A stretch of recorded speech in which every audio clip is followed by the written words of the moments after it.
খেলাধুলায় বাড়ায় বল, মাদক ছেড়ে মাঠে চল এই প্রতিপাদ্যকে সামনে রেখে সাভারে অনুষ্ঠিত হয়ে গেল উত্তর জামসিং প্রিমিয়ার লিগ শর্টপিচ ক্রিকেট টুর্নামেন্টের ফাইনাল খেলা ও পুরস্কার বিতরণী অনুষ্ঠান। শনিবার বিকেলে সাভার পৌরসভার উত্তর জামসিং এলাকায় এই টুর্নামেন্টের ফাইনাল খেলা ও পুরস্কার বিতরণী অনুষ্ঠানটি অনুষ্ঠিত হয়।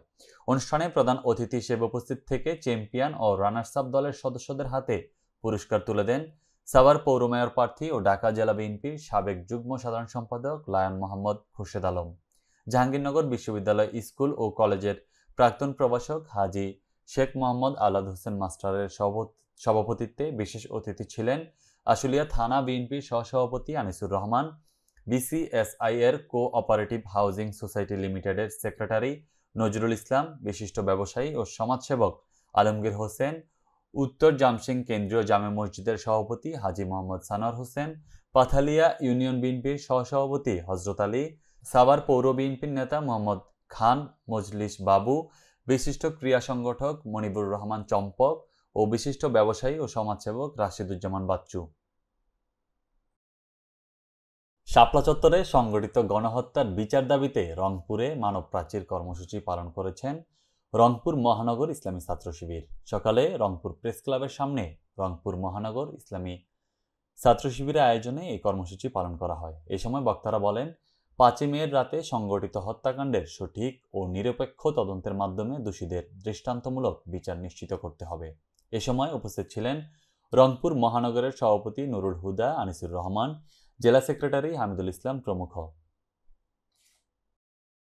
কেন্দ্রীয় কর্মসূচির অংশ হিসেবে জামালপুরে বিচার বিভাগের জন্য সুপ্রিম কোর্টের অধীন পৃথক সচিবালয় অধীনস্থ আদালত ও ট্রাইব্যুনালের সহায়ক কর্মচারীগণকে বিচার বিভাগের সহায়ক কর্মচারী হিসেবে বাংলাদেশ জুডিশিয়াল সার্ভিস বেতন স্কেলের আলোকে বেতন ভাতা প্রদান সহ বিদ্যমান জুডিশিয়াল সার্ভিস বেতন স্কেলের প্রথম ও ষষ্ঠ গ্রেডের পরবর্তী সপ্তম 12তম গ্রেডভুক্ত করা এবং বিদ্যমান ব্লক পদ বিলুপ্ত করে যোগোপযোগী পদ সৃজনপূর্বক যোগ্যতা ও জ্যেষ্ঠতার ভিত্তিতে পদোন্নতির সুযোগ রেখে স্বতন্ত্র নিয়োগ প্রণয়নের দাবিতে কর্মবিরতি অনুষ্ঠিত হয়েছে।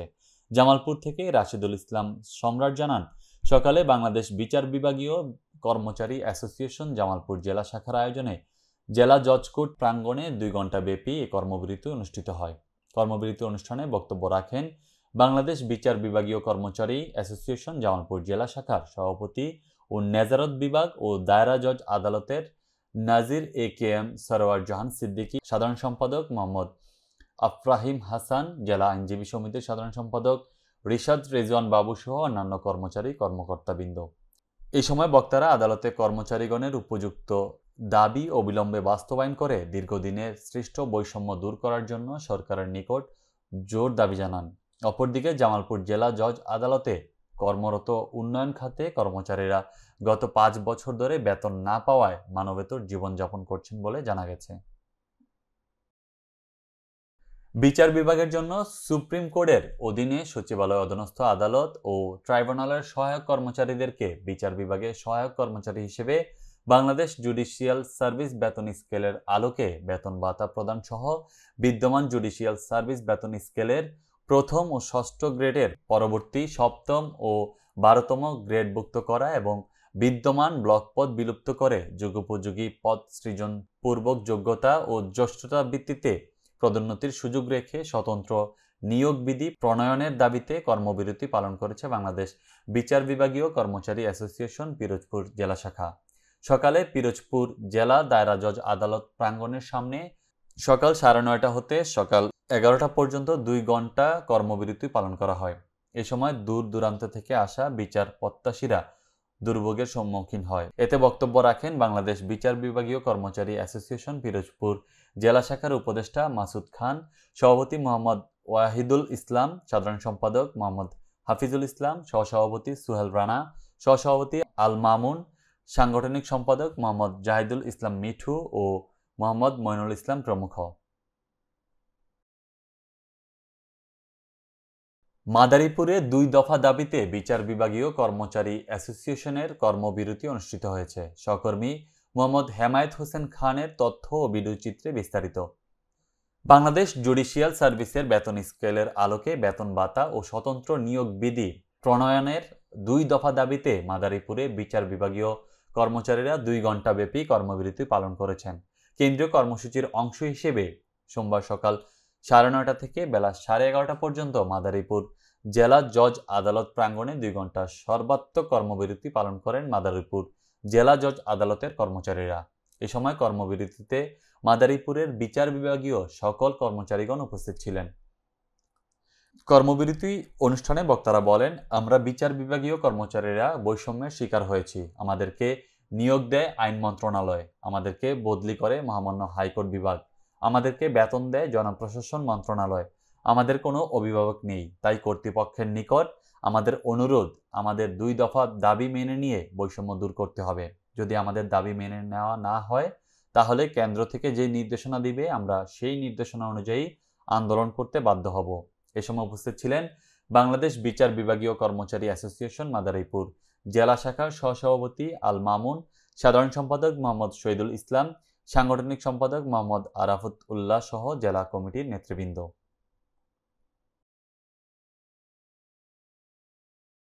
নেত্রকোনা জেলার কেন্দুয়া উপজেলার বলাই শিমুল ইউনিয়ন উপস্বাস্থ্য কেন্দ্রটি প্রায় 3 মাস ধরে বন্ধ রয়েছে। ফলে এলাকার জনগণ তাদের কাঙ্ক্ষিত চিকিৎসা সেবা থেকে বঞ্চিত হচ্ছেন। উপজেলার বলাই শিমুল ইউনিয়নের উপস্বাস্থ্য কেন্দ্রে সরেজমিনে পরিদর্শনকালে দেখা যায় সেটি তালাবদ্ধ। এলাকাবাসী জানান 3 মাস ধরে এটি তালাবদ্ধ আছে। এই ইউনিয়নের প্রায় 20,000 লোক চিকিৎসা সেবা পাচ্ছে না এই উপস্বাস্থ্য কেন্দ্র থেকে। এছাড়াও জানা গেছে কেন্দুয়া উপজেলার আরও বেশ কয়েকটি ইউনিয়ন উপস্বাস্থ্য কেন্দ্রে উপসহকারী চিকিৎসক কর্মরত নেই। ফার্মাসিস্টের অভাবে চিকিৎসা সেবা ব্যাহত হচ্ছে। এতে করে গ্রাম এলাকার মানুষ চিকিৎসা সেবা নিতে বাধ্য হয়ে উপজেলা স্বাস্থ্য কেন্দ্রে আসতে হচ্ছে। ইউনিয়ন স্বাস্থ্য কেন্দ্রে কোনো চিকিৎসক না থাকায় এলাকার লোকজন কষ্ট করে উপজেলা সদরে গিয়ে চিকিৎসা সেবা নেন। গুরুত্ব বিবেচনা করে ইউনিয়ন উপস্বাস্থ্য কেন্দ্রগুলোতে অতি দ্রুত চিকিৎসক জরুরি হয়ে পড়েছে। এই বিষয়ে কেন্দ্রীয় উপজেলা স্বাস্থ্য কর্মকর্তা জানান 9টি উপস্বাস্থ্য কেন্দ্রের দায়িত্বে থাকা লোকবলের 8 জন বদলি হয়ে গেছেন। নতুন করে যোগদান করলেই পূর্বের ন্যায় সেবা প্রদান করা সম্ভব হবে। নীলফামারীর সৈয়দপুরে শহরের সড়কগুলোর 2 পাশের অর্ধেক করে দোকানদারদের দোকান বড় মালামাল রাখা রিক্সা van, auto charger van, pickup, ছোট বড় ট্রাকের দখলে থাকায় দিনে রাতে সমান তালে সৈয়দপুর শহরে তীব্র যানজটের কবলে পড়তে হচ্ছে। দিনে রাতে শহরের সড়কগুলোতে রিক্সা, অটো চার্জার, মোটরসাইকেল, পিকআপ, কার, মাইক্রোবাস দীর্ঘ লাইনের কারণে লাগা তীব্র যানজট আর বিভিন্ন ধরনের ভ্রাম্যমাণ দোকান বসায়, সেই সাথে কার, মোটরসাইকেল যত্রতত্র পার্কিং করে রাখায় সব ধরনের যান চলাচলে ও পথচারীদের চলাচলে অসুবিধার সৃষ্টি হচ্ছে। পৌর প্রশাসন ও ট্রাফিক বিভাগ সেনাবাহিনীর সদস্যদের নিয়ে মাঝে মধ্যে অভিযান চালিয়ে ফুটপাত দখলমুক্ত সহ বিভিন্ন যানবাহনের কাগজপত্র পরীক্ষা সহ হেলমেটবিহীন মোটরসাইকেল আরোহীদের জরিমানা করলে তাৎক্ষণিক যানজট কমলেও তা আবারও পূর্বের অবস্থায় ফিরে যাচ্ছে, যার ফলে তীব্র যানজট নিরসন করা প্রায় অসম্ভব হয়ে দাঁড়িয়েছে। পৌর প্রশাসক, বিএনপি, জামায়াতের নেতৃবৃন্দ সহ ব্যবসায়ীদের নেতৃত্বে সেনাবাহিনীর সদস্য ও পুলিশ সদস্যদের নিয়ে ইতিমধ্যে যৌথ অভিযান পরিচালনা করা হলেও যানজট স্বাভাবিক পর্যায়ে পৌঁছায়নি। এলাকার সচেতন মহলের দাবি, শহরের শহীদ ডক্টর জিকরুল হক সড়ক, বঙ্গবন্ধু সড়ক, শহীদ তুলসীরাম সড়ক, শেরেবাংলা সড়ক ও শহীদ জহুরুল হক সড়কগুলো 2 ধারে ফুটপাত, ওয়ানওয়ে সড়ক, মাঝখানে ডিভাইডার সহ 75 ফুট করে প্রশস্ত করলে এবং রিক্সা, অটোরিক্সা, চার্জার ভ্যান দাঁড়াবার নির্দিষ্ট জায়গার ব্যবস্থা করলে এই তীব্র যানজটের সমস্যা থেকে বেরোনো সম্ভব, নচেত নয়। তাছাড়া হোটেল, রেস্তোরাঁ ও সুপারমার্কেটের সামনে নিজস্ব পার্কিংয়ের নির্দেশনা দেয়া সহ তা পালন করতে বাধ্য করাতে হবে।